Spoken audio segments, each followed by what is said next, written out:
So making Age of Empires was a formative experience in my career. It was the first big game that I worked on out of college.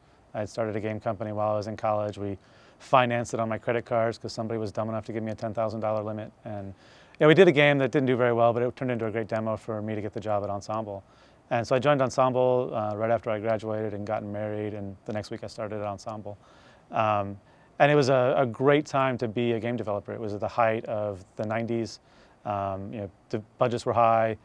We had a lot of people who were new to the industry, so there was a lot of energy. And I think that spirit and that team dynamic, and in particular the hiring process that I helped build at Ensemble, where everybody had to interview every candidate that we talked to. And if anybody said no, we didn't hire them. It's not quite like the mafia, but pretty close. We brought people in, and I think the testament to that is we never had a lot of people leave. When the closure of Ensemble was announced, we had exactly 3 people out of 120 leave the studio. Everybody else stayed for another 4 or 5 months to finish the game that we were working on. I think that says a lot about the team dynamic that we built.